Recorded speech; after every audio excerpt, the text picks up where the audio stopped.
Hi, and welcome back to part two of our Intro to Ethics course. In this part, I am going to discuss normative ethics. The first normative ethical theory that I would like to discuss is virtue ethics.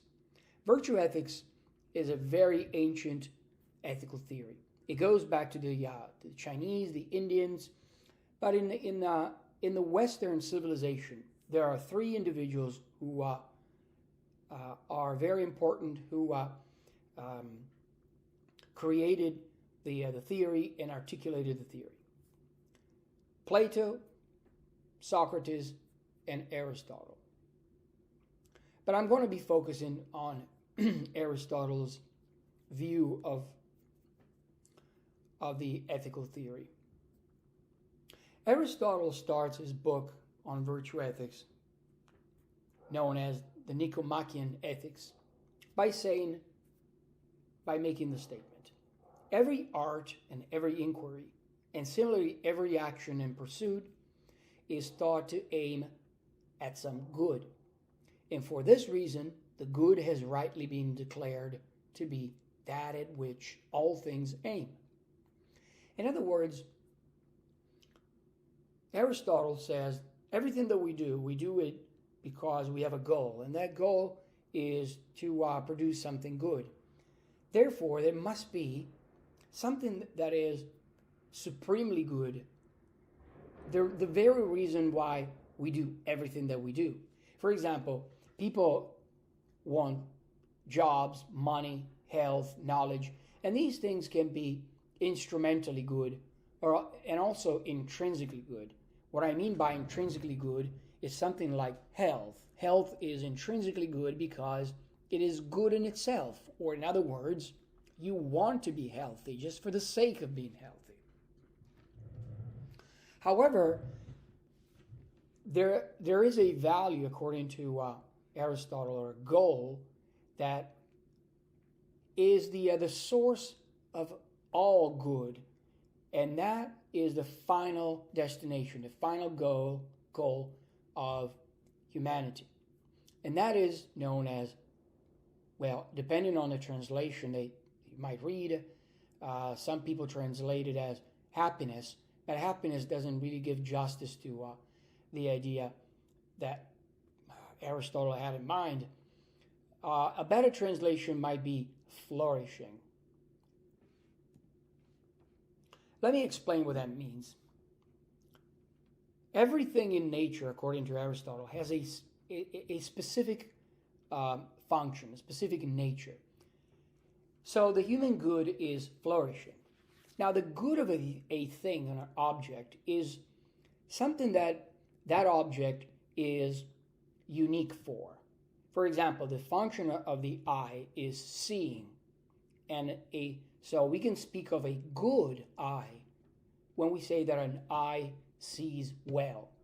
Obviously, if an eye sees well, but you put a patch like a pirate on it and you never use it, then it's not a good eye. So according to Aristotle, a good something, a good object, is an object not only that is perfect for its function, depending on its function, but also it is used to perform a certain function. A knife, take as another example, the function of a knife is cutting. Now there are different kinds of knives: a bread knife, a chef knife, and depending on the function of that knife, the knife is good insofar as that knife cuts well, it is sharp and does its job, and it is used to do that particular job. So since everything in nature has a function, we have to understand what is our function. So if I know that a knife is good if and only if the knife performs its proper function depending on its design, and it is used throughout its existence, then I have to understand what is to be a good human being based on the nature and the function of human being. Now, when Aristotle thinks about human beings, he says human beings share many things with plants and animals and other natural things. However, there is something that is very specific, very particular, that only human beings do. Now, think about a knife. A knife can do a lot of things. For example, you can use a knife as say, a screwdriver, but that's not its function. So a knife that is used as a screwdriver might even work and help you drive a screw or something, but it is not a good knife because it's doing something that is outside its proper nature and function. And a human being can do a lot of things, but a good human being is one who reasons well. So eudaimonia, or this idea of flourishing, which is the highest goal of human existence, is a function of human beings who reason well. So a good human being is one who reasons well. But remember that it must be an activity. You must use your reasoning skills, capacities. So flourishing for a human being means an activity exhibiting virtue. Okay, so human beings must behave in a certain way using reason, and his reason must exhibit virtue, moral virtue, in accordance with reason. So the ideal function of a human being is the most perfect exercise of reason. Now, in order to fulfill this function, a thing will need certain qualities, okay, that aid the fulfillment of a thing or an object's function. By quality, Aristotle means an excellence, or more specifically, a virtue. So sharpness, we can say that is a virtue in a knife, and good focus is a virtue in an eye. Now, when it comes to human beings, moral virtues are means between two corresponding vices, one of excess and one of deficiency. For example, take self-indulgence. A person who just likes to eat without any sort of thinking about it, just indiscriminately eating constantly. And a person who doesn't like to eat at all. There's a middle way in between. And that middle way, according to Aristotle, is temperance. Okay? Now, moral virtues are acquired through practice and habit. We become just by doing just acts, generous by doing generous acts. We learn by observation. We ask virtuous people. And we use prudence, or this intellectual virtue that enables us to recognize the right amount of an action, the right time to perform that action, the right object for an action, and the right manner of acting. So a virtue is really a disposition, not just a habit. Moral virtues are acquired by habituation, but they have a specific aim. A virtue is a complex mental framework of the right feelings, attitudes, understanding, insight, and experience. For example, take a truthful person. Truthful person tells the truth, but not indiscreetly. She raises her kids to do so, encourages others to do so, and it doesn't find jokes about dishonesty to be funny. It is saddened by dishonesty in friends. It doesn't provide the truth to others who intend to misuse it, and it cares about truth for its own sake. The second moral theory is utilitarianism. Utilitarianism is a family of ethical theories according to which we ought to maximize aggregate well-being for all affected individuals. The central idea is to maximize utility.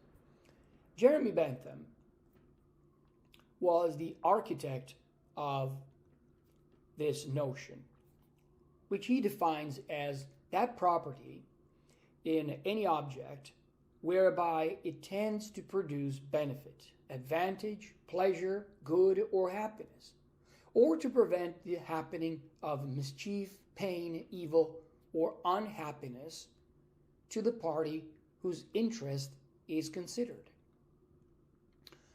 What this means is that Bentham tried to find an objective way for determining right course of actions and wrong course of actions.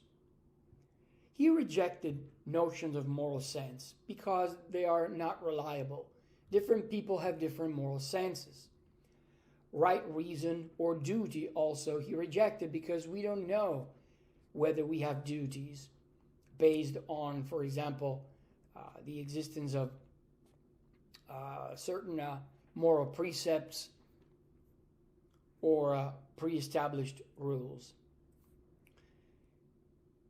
Bentham found that the only way to go about determining right from wrong is to consider the fact that pleasure is objectively good for people and animals, and pain is objectively evil.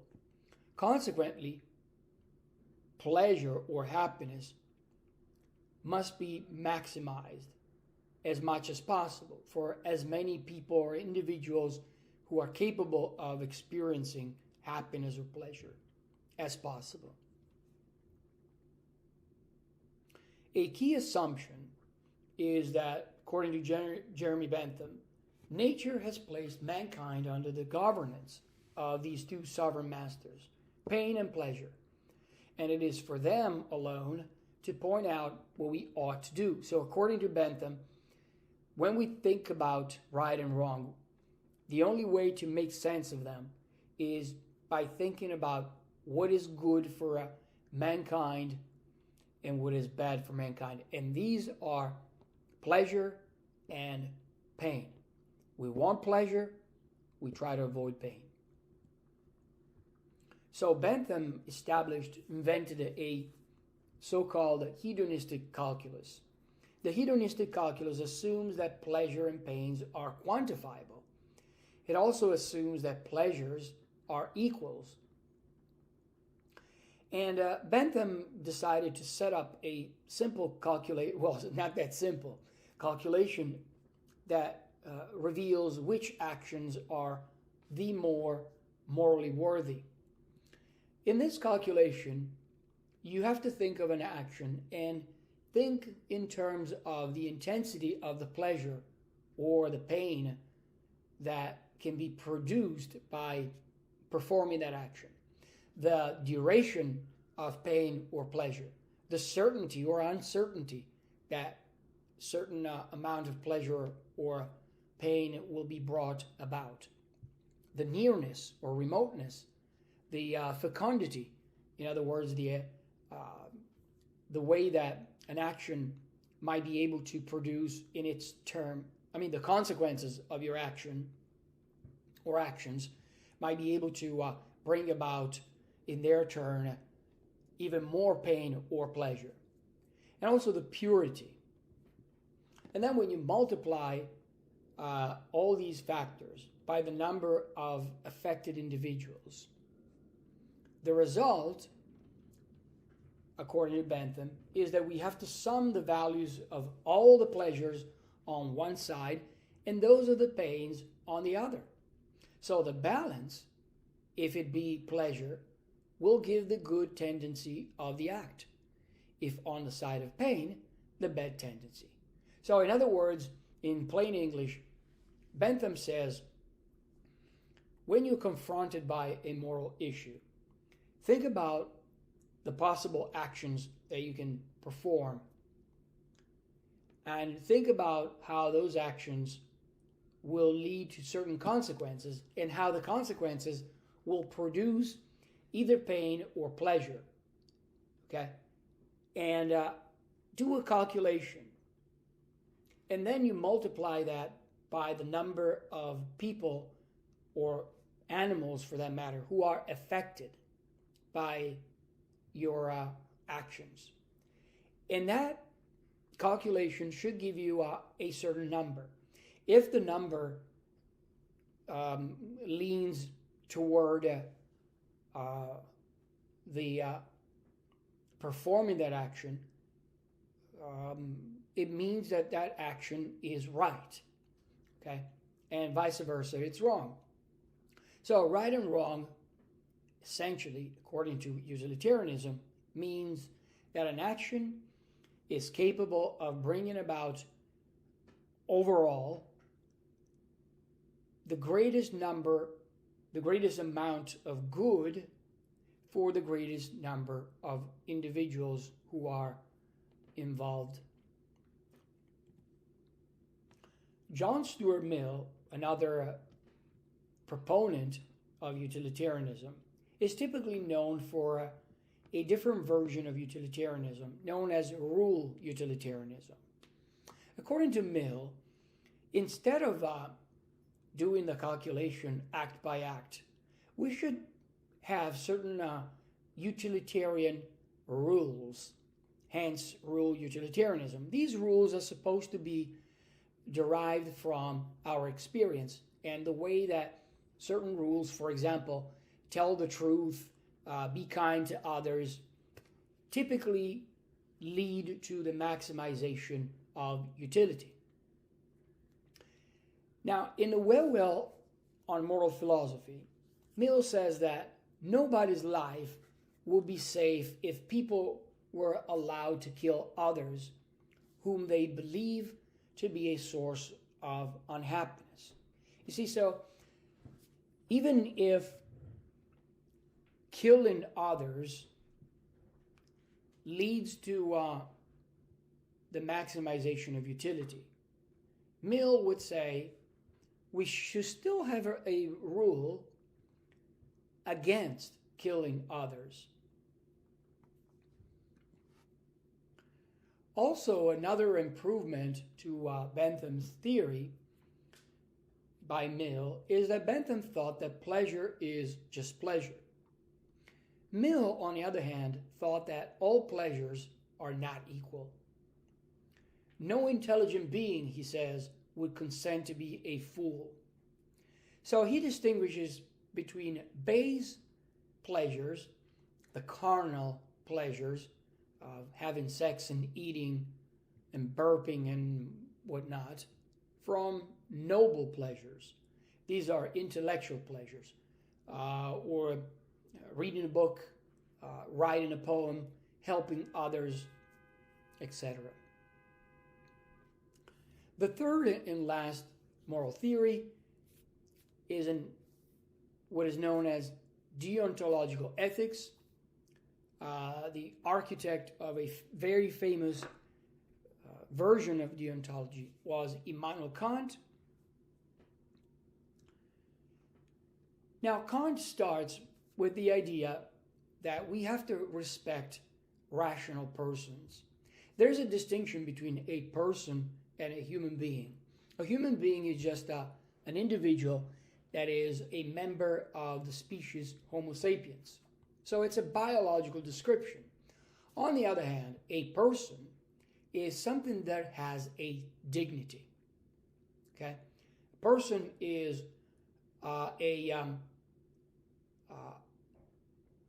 an individual who is free, that has free will, and is rational, and is capable of imposing certain rules and obeying certain rules. So, on Kant's view, human beings have an intrinsic worth for this reason, or a dignity. that makes them valuable above all price. Because people have desires and goals. Everything else in nature besides people doesn't have desires. People are rational beings, as I said. They are free and they make their own decisions. They set their own goals and they are capable of guiding their conducts by reason. Something that animals, for example, according to Kant, animals cannot do. Kant was not of the opinion that the right thing for us is to maximize utility. For Kant, it doesn't matter how much good or evil an action can bring about. Kant argued that if something is wrong, it is wrong independently, regardless of how you feel or how I feel or the amount of happiness that I can produce. For Kant, there are two types of imperatives. There's a hypothetical imperative.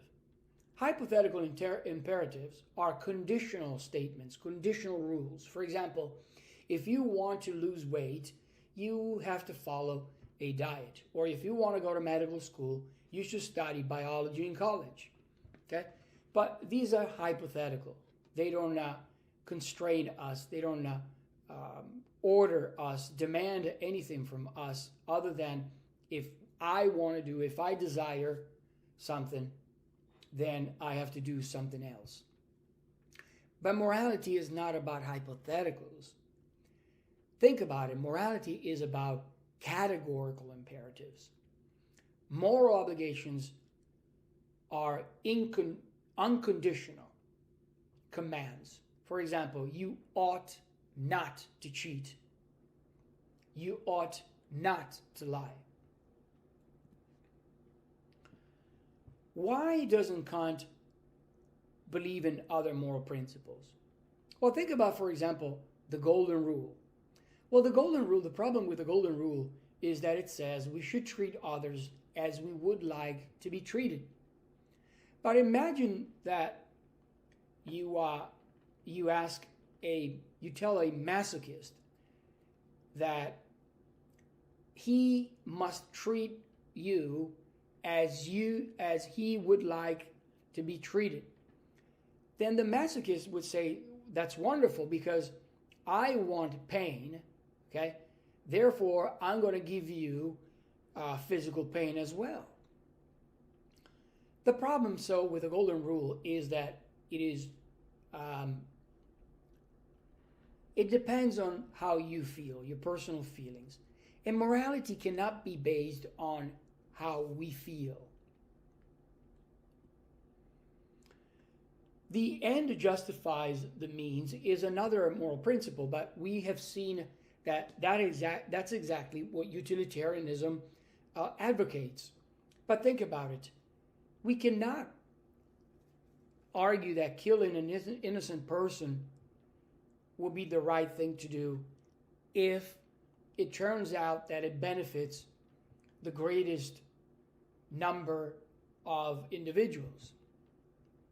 So it cannot be right to base our moral judgments on simply what leads to the maximization of utility. Furthermore, Kant would not be happy about religious morality, which says right is what God commands. Morality must be based, according to Kant, on autonomy. The autonomous self-legislation of rational beings. No one can tell you what is right and what is wrong. Only a rational being is capable of making such a determination based on reason. Religions disagree on many moral principles. We can't trust them. There are thousands of them. People can might obey moral rules only because they fear God's punishment. And there are also atheists who don't believe in any God, so you're not going to be able to convince them. Consequently, Kant says that when we try to determine right from wrong, we have to use the universalizability principle. This is a formula by which it can be determined that an action is a duty. Kant explains it as follows: I ought never to act except in such a way that I could also will that my maxim should become a universal law. Now, let me explain what this means. An act, according to Kant, is morally permissible if and only if its maxim can be universalizable. What is a maxim? A maxim is essentially the principle that a person uses or follows when that person chooses to act the way that she does. Think about your moral principle, right? State what you intend to do and why. For example, you might have a moral principle according to which you will always clean the area where you just had a picnic. Why? Because you think that it's important to keep the park clean so that others might enjoy the park just like you enjoyed it. That might be a moral principle, a moral maxim. Now, when you formulate clearly this moral maxim, just like I did, then you have to ask yourself whether you can either conceive, logically speaking, that such a maxim becomes a universal law, or that you can will that it becomes a universal law. Now, if such a maxim or moral principle, whatever you want to call it, fails either one or two, then it is morally impermissible. But if it passes, then it is morally permissible. So a maxim is morally permissible if you can will that it becomes universal law of morality, or if it is logically conceivable that it becomes a universal law of morality. Now, Kant explains his idea by giving four examples of perfect and imperfect duties to oneself and to others. I will not talk about all the four examples because, well, for one thing, the examples about suicide is very controversial. So I'm going to focus on the first two and explain what perfect and imperfect duty means. So the first example that Kant gives is the famous lying promise. Now, if I wanted to lie to get something that I wanted, according to Kant, I would have to be willing to make it the case that everyone always lied to get what they wanted. Remember, I have to be able to universalize my principle. So in other words, if I want to lie to get something, I have to imagine that everyone lies as a universal moral principle. However, if this were the case, no one would ever believe me.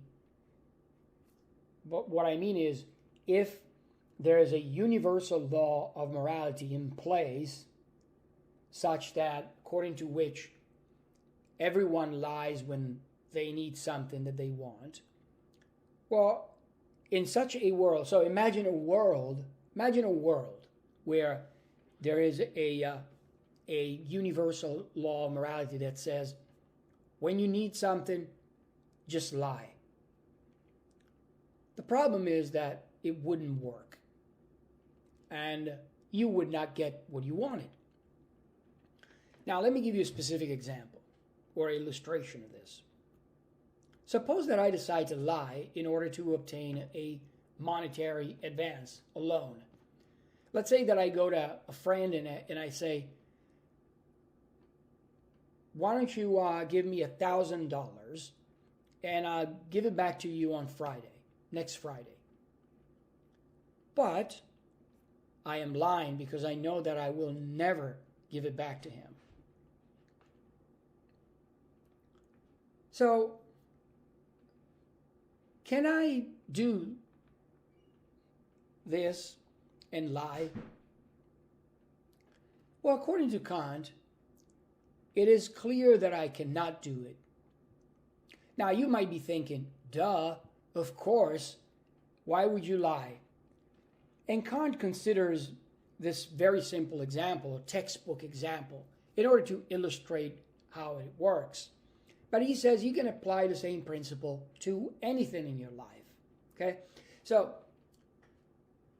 your maxim of lying whenever you need something fails the first principle. Remember? So it's a contradiction in conception. Why? Because there is something obviously incoherent about my principle. If universalized, there will be no moneylenders if no one ever intended to repay money lent to him or her. So I would will, with my maxim or principle, a universal condition where there are no moneylenders, which would make it impossible even for me to get the money that I need. So, as a rational being, I cannot will this incoherence. It is illogically incoherent. So, I know that the lying promise maxim fails the universalization test. Consequently, because it fails the conception notion, it is inconceivable logically, then it means that I have a perfect duty not to make false promises. Now, what does that mean? I promised that I would explain perfect duty. According to Kant, a perfect duty is something that you ought to do no matter what. So, for example, if you're in a hospital recovering from an illness, you ought not to lie. If you are on the moon, you have the moral obligation not to lie. If you live in Canada or in China, or I don't care where you are, who you are, when you are, you're categorically obligated not to lie. Let me give you now the second example. This is an example of imperfect duty. Now, Kant considers the example of people who are selfish. Now, according to Kant, this is immoral, but let's try to understand why. We have a duty to help others, but how do we determine that? Remember, we have to think about the maxim that the selfish person might follow. For example, I will not do anything to help others in need in order to advance my own interest. So the question is, can this selfish, let's call it the selfish maxim, be conceived or willed that it becomes a universal law of morality? Now notice that this maxim passes the first, the conceivability principle. Namely, it is logically conceivable that a person might be selfish. It doesn't violate any principles of logic. people can be selfish.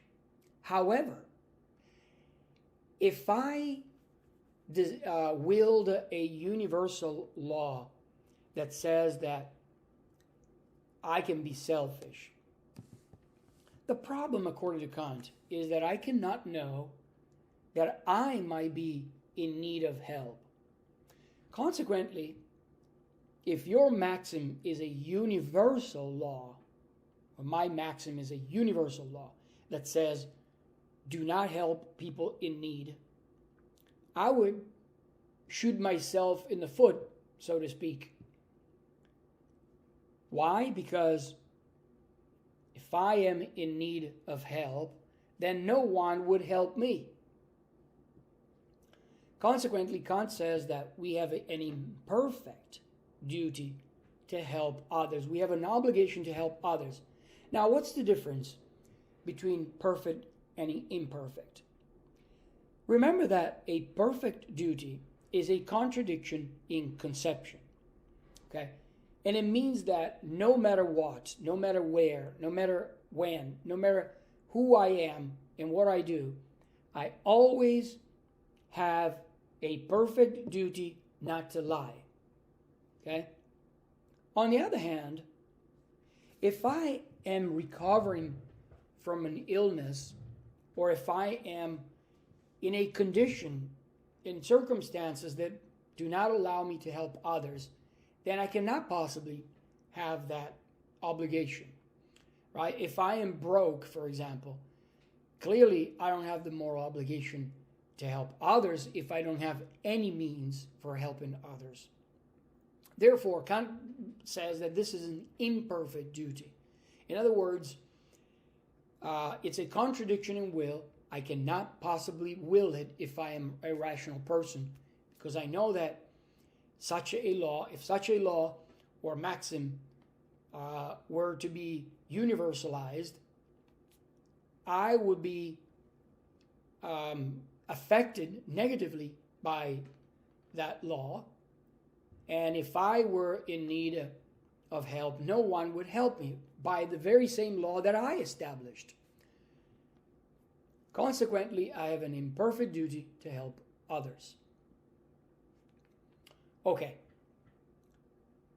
As a final thought, I want to remind you that I have not described all the moral theories. There are other moral theories. For example, the divine command theory of morality. This is a theory that says that right means what God commands it. There's the care ethics that I mentioned briefly in video number 1, part 1. Right means building, strengthening, and maintaining strong relationships. There's a natural law theory that says that right means respecting your nature. The universe is governed by rational thinking, by certain laws, and there's an orderly way of things. There's intuitionism, which says that people have an inbuilt sense of right and wrong. And there's also contract theory, where right means abiding by the agreements that the members of a rational society would choose. So this is the end for now. Thank you for listening, and I'll see you in the next video.